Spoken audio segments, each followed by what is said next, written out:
Hello and welcome to the Ramon Foster Show, brought to you by the Get-Go Cafe and Market, where they're serving fresh, hot food around the clock. Moan, what's going on, man? Not much, man. Trying to figure out a quick vacation and just trying to enjoy the summertime, man. What about you? Where are you going? I'm thinking San Diego. Have Florida Nice. plans, but I think Elsa is messing it up right now. Now, Elsa's going to mess with a lot of things. I can say that I just came back from San Diego. I was out there doing Pirates versus Padres, but I took my wife and son out as well, which I'll do occasionally on a trip.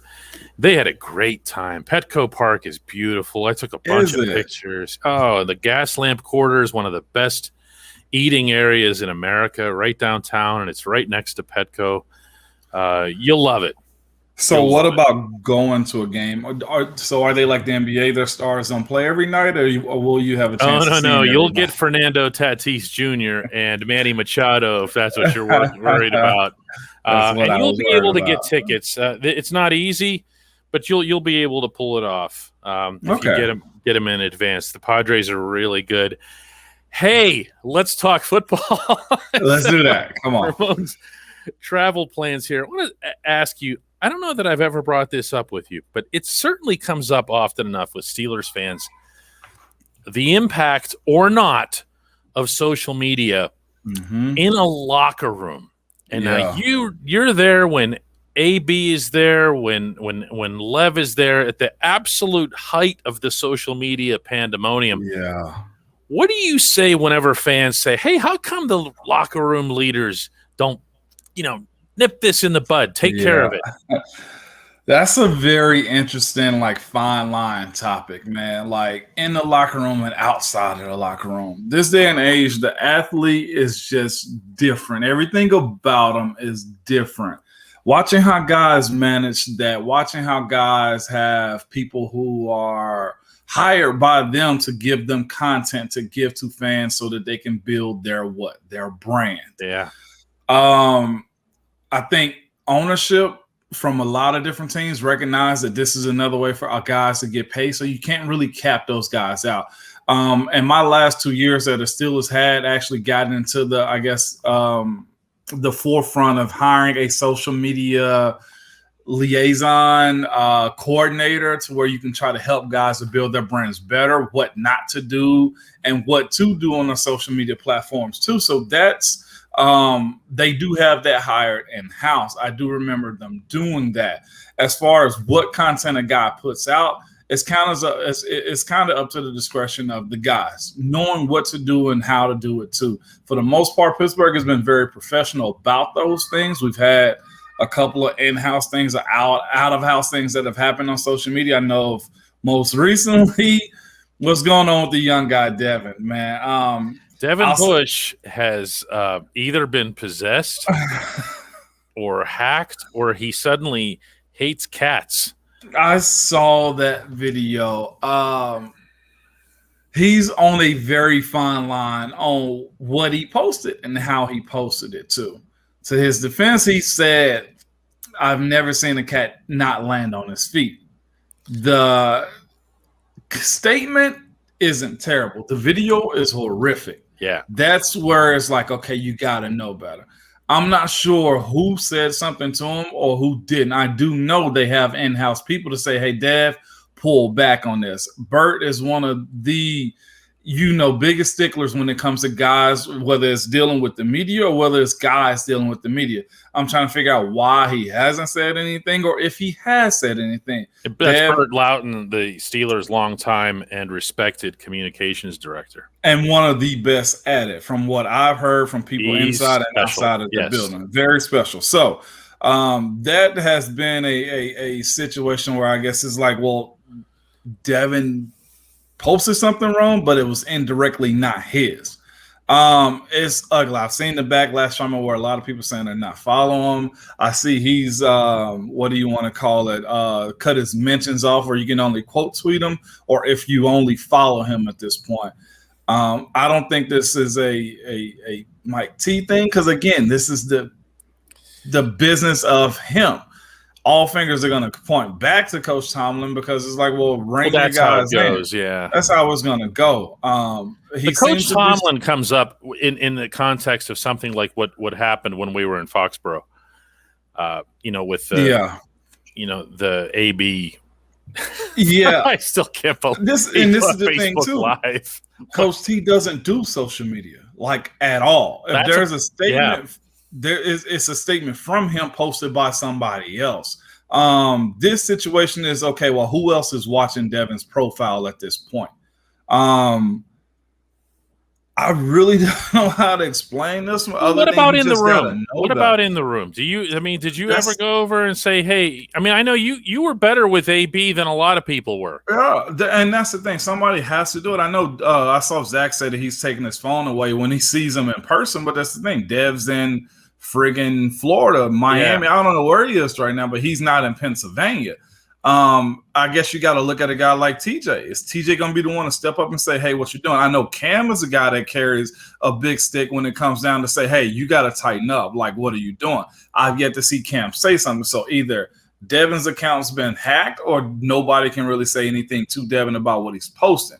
Like I said, if you look what he's posting, he's really teetering that line of like, I'm going far enough without crossing over. That's the thing in the statements. They're unprecedented leader is Cameron Hayward.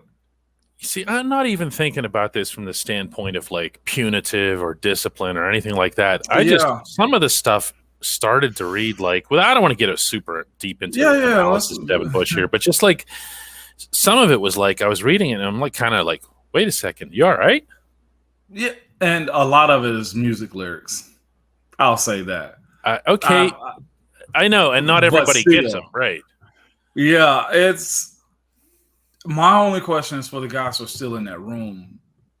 Who's going to say something and when? Who's going to do it? Yeah. And if I was still in the locker room, I felt like I'd be the one to just say, hey, like pull back. Like you ain't got to like get off for a little while. I'm shocked that nobody's actually said that. And for what reasons, I really don't. Because I've laughed at some of this posting like, Dev, you are in rare form right now. I'm like, I laughed at him like, what's going on? And I know Cam's on social media, but again, when you're dealing with guys and what their business is, you got to kind of let them deal with it is what I've seen. It's just not a good look at this point. I hope this isn't a prerequisite for what's to come during the season, though. Well, that's actually what I was just going to bring up because the other thing that's true about right now is that there's nothing going on. And this is the worst time of year for the NFL because the players are all like, can we just get to camp? Can we just do what we're going to do? And in fact, for anybody who doesn't know this, the league across the board shuts down. That's why you don't see signings. You don't see moves. You don't see anything. The agents go on vacation. Okay, like that never. There's just like this universal agreement. All the sports that we cover here, all three of them have a period like that. This is the one for the NFL. So some people are going to handle that idle time better than others. Yeah, and some are very horrible with it. And which I'm starting to see, like I said, I've added them like, whoa, like I'm laughing. I'm like, you are in rare form, but it's just like, what do you do? Like I said, nobody's in the office right now. I know that to be a fact because you and I both cover sports and football is low right now. It is really, really tough right now. When we come back on that note to the Ramon Foster Show, we're going to discuss Ben Roethlisberger under center. Welcome back to the Ramon Foster Show. Ben Roethlisberger maintains that he has no issue with lining up under center. Mm-hmm. In the Matt Canada offense, you kind of have to be there at least part of the time, or else all of the other movement and misdirection and everything else that you want to engineer doesn't really work all that well because you're just sidecarring the handoffs and whatever else we've seen from Ben here. First question I'll ask you, Ramon, is what is the difference for a quarterback, and what issue would Ben have with being under center other than obviously he's closer to the enemy? Issues could be QB center exchange. It's usually one. Another issue is, getting the ball and getting your foot stepped on a play action play. Let's say if a guard is pulling or coming out. Another one could be just being able to see the field better. Shotgun, you've seen everything move the entire time. Another one could be having your back towards the defense whenever the ball is snapped and you got to either hand it off or give a play fake. Advantages of it is you're closer to the you're closer to the line of scrimmage, and you can just snap the ball and hand it to the running back as he's gaining momentum going. So it's the line of scrimmage. It also gives you two-way plays as far as run, play action, or run, pass. It's the same advantages, disadvantages. It's just it comes down to, I guess, a want to in a sense, or what's more comfortable. When you ask me, if you look at my last few years, I elected to go up in my stance more than anything. And for anybody who doesn't know what that means, Ramon would get up, like literally almost upright, and do this thing. I worried about your back when you would do this. You would bend like all the way around. And looking back at Ben, and this was particularly prevalent in road games when he really needed to hear what you had to say, and vice versa. But it's funny, the whole stadium is like, and then there's just Ramon poking up. All right, I'm sorry, go ahead. Right. But when you're up, you can see a little bit more. I think it's a comfort thing when you're in a 2-point stance, or let's say being in the shotgun. What this can help though with being going under center is just that. The handing off of the ball to the running back when he's got momentum instead of the defense seeing you hand him the ball. The other part is being able to hide the ball on play action plays and passes also is something that can help out going under center. You asked the question, will Ben do it?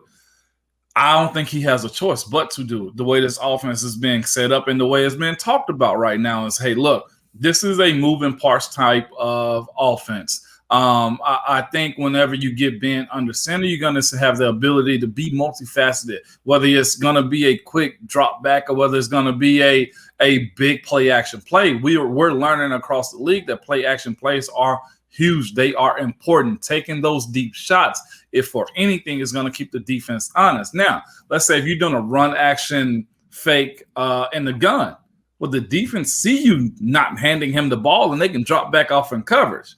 So if that's what they're going to do. Been kind of complaining about this for a few years now, Moan. There's no play action to be There's no play action. and it's been tough to watch. I guess the part about the Steelers offense that had me for in such a negative mindset from the schematic standpoint for so long was that it felt predictable. It felt like you could just look across the line of scrimmage and say, well, he didn't get the ball. That's what they're going to do. But let me ask you this: with Najee Harris back there, and there's no way, regardless of how he's utilized, including in wide out and everything else, there's no way he's not going to be getting 25, 30 touches a game. Could that put Ben in more of a rhythm where the being under center really just wouldn't be that big a deal, where we're all going to go, whoa, it's Ben under center? It's going to be optics. The thing you don't want to happen, though, is if it's for teams to catch up on a tendency.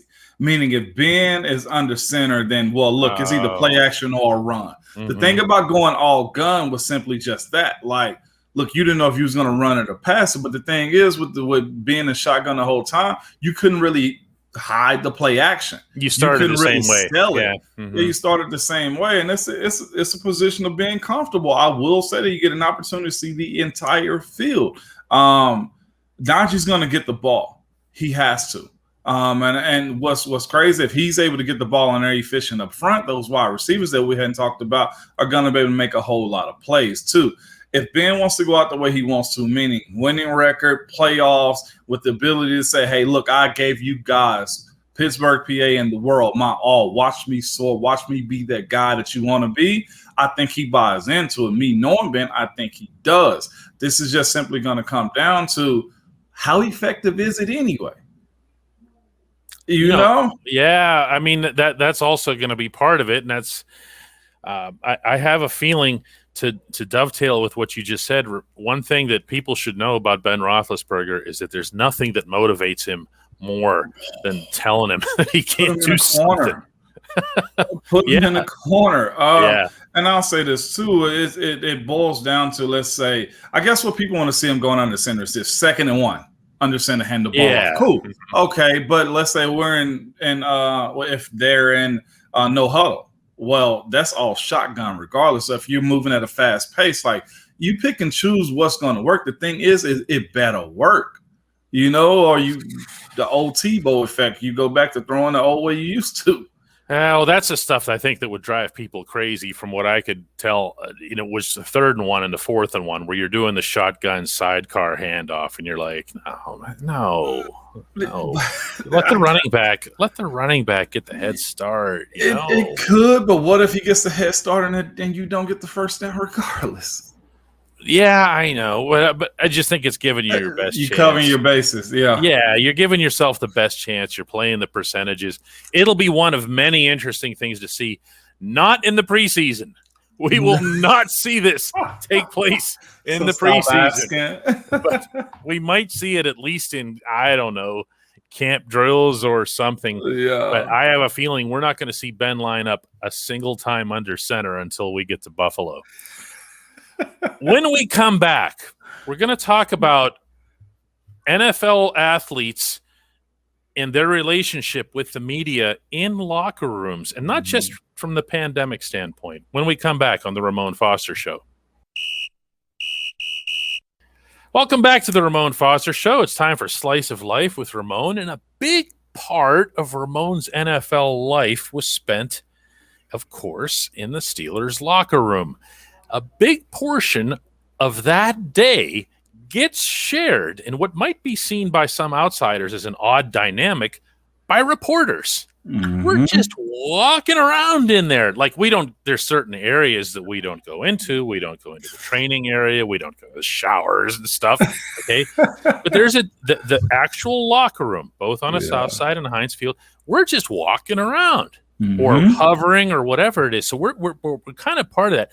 How do NFL athletes in general, not you, because you're just like spectacular with this stuff, and you genuinely seem to enjoy your interaction, but how do NFL athletes in general, like when the room opens and Bert walks in and says, "Room open," you're like, "Oh man."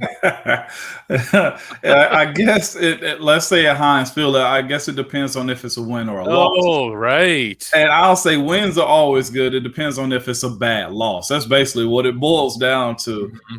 And during the practice week, it's nobody really complains about it all. The only person I knew that complained about it was Flozell Adams, and you remember how. Flozell. There's a random one, but go ahead. But even James Harrison was good with it. What I didn't realize is the superstar guys have their designated days, so James Harrison is one of the reasons that the superstars in the Steelers locker room have their designated days. Did not know that. And then other guys kind of gradually went like, oh, Juju then picked a day. Vinny picked a day. That was one, like, I went over to Vinny. He was like, really? You picked a day? And he was like, I'm telling you, DK, we'll talk all day Friday. Like, no, man. But generally, guys don't really care too much. I think some guys shy away from it, and for the most part, they don't get asked anything. One thing I've always kind of said, though, is this is like you guys, the media, me, myself now. This is a part in which I'll say mostly NFL players have to take advantage of, because you got to think the entire time of your career, you're covered up. Nobody really knows what you look like. Nobody knows what you sound like. Nobody has the opportunity to grab what you are. I always tell guys, take advantage of the media. Like, learn how the media works. I learned it too for later in my career. It's like, hey, if you don't want to answer something, you don't have to. And also, if you don't ask me exactly, or I don't tell you what exactly happened, then you can't report it either. Right. So I would say either have fun with the media is what I tell guys, take advantage of your voice, and carve your own lanes with it. Some guys, I can't say I know anybody that hated it, other than, like I said, Flozell. He was a guy that hated it. But players, athletes, football players mainly, have to take advantage of being able to use the media, because there's so many different lanes that can be explored if you, one, show that you know how to talk, two, can elaborate your message out to the masses, to people, and thirdly, you get to tell your own story. Yeah, those are the things that get me. Guys get mad. Yeah, that's the biggest one for me, is that I've always had issue with guys who don't want to talk to reporters, but then get upset that their side of the story isn't heard. Well, you can't have it both ways. We're happy to approach you in a professional way and discuss whatever it is that you want to discuss. I had there was an interesting example that you'll appreciate way more than most. When he came into the league, David DeCastro did not give answers that were longer than 3.5 seconds long. And I didn't understand this. Like, I thought, this seems like a really smart guy. And he doesn't seem like he's got any kind of issues with us because he's friendly enough. Yeah. What's he doing here? But we would ask him something like, so, Dave, how did it feel to be out there for your first, whatever it is, when the first round pick? How did it feel to be out there for it was great. And you're like, but I need more than me. Yeah, really. But then Dave's second year comes along. Yeah. And he was just Dave. And he was fantastic. Like, we're like, what was that all about? But there's 2 points to that, though, too, DK. Is the fact that, one, he's owed that right to be able to answer how he wants to if he's not comfortable. But secondly, it also shows the evolution of a player, too, to say, hey, well, he was better than he was the year before. And I think you get comfortable. Yeah. I think you find certain reporters, DK, who you can speak to. And then it goes to who can you trust when it comes down to who I want to relay my message out to.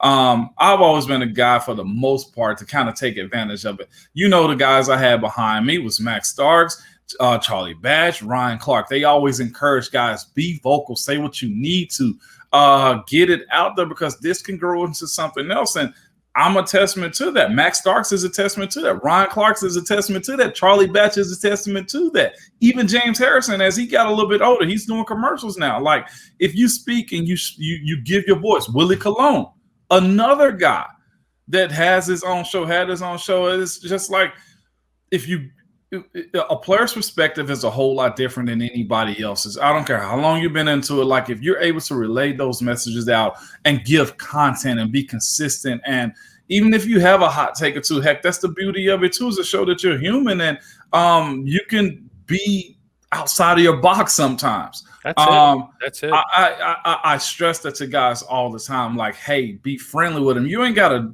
give up inside information or nothing like that. I mean, we always appreciate if you do, but I mean, and there are those guys too that just love giving that stuff up. Yeah, we won't mention any of those right now. Yeah, absolutely, can't wait to. But again, it breaks down to building your brand in a better light, though. Give your own testament to who you are as a player or what happened during a game. See, this is where I come back to the Ramon Foster example, because with all due respect to your playing career and the position that you played, the fact of the matter is that your profile in Pittsburgh was markedly higher than what a left guard should have been, even a very good left guard. Part of the reason for that was Soldier Field. Yeah. Everything goes to hell. Okay. Yeah. Everyone's wondering what the hell's going on. Who did we all surround at Soldier Field to get answers? Yeah. Okay. It wasn't Dave and Marquise are all mad and everything else over there, and everybody else is getting out of the way. And this is the national. For anybody who doesn't know what I'm talking about, it was the national anthem flap out there. Yeah. But we went to Ramon, and Art Rooney walks by. This was early when the locker room was open, and I saw him kind of looking over at your stall. He's kind of going, that's what he wanted to see. Like, this is what he wanted to see. Yeah. If you don't go over there, go over here. Yeah. and we were there, but you end up becoming your own brand, your own trusted figure, your own respected figure here, and everybody's different like that. Yeah. Then on the other hand, not to swing this way back to our opening segment, no, it's all good. You also have the social media component because you said, well, build your own brand and build this and that. You will have someone like Juju, and I'm not criticizing here, but if you'll have someone like Juju who says, you know what, I really need all these people. And Juju does his press thing, and he kind of goes through it and then whatever, and he's not super chatty or anything like that. He does his once a week. He's done with it. He smiles for the cameras, and that's the end of it. Yeah. We don't go over and BS with Juju or whatever. Why? Because Juju has developed his own direct path, his own voice. Yeah, and that's kind of what I was kind of leaning towards, like Dev and like Devin Bush and his last week he's had on social media is the fact that, like, as much as you want to tell them how to build their brand and control their brand, the same way as Juju's kind of done his, Devin is kind of making his right now too. And right, wrong, and indifferent. Yeah, he's choosing this path right now.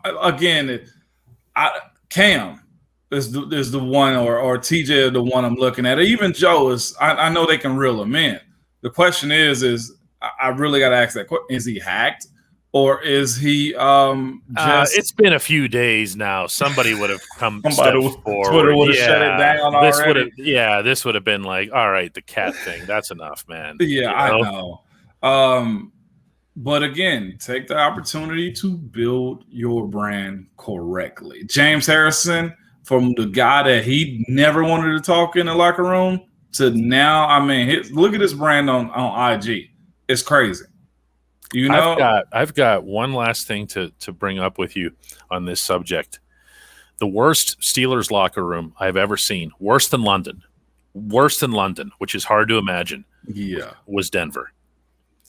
Yeah. See, I don't even need to get into. Yeah. Yeah. Okay. That room was the absolute worst, and poor Fitz is over there, like basically being held up by his fellow running backs.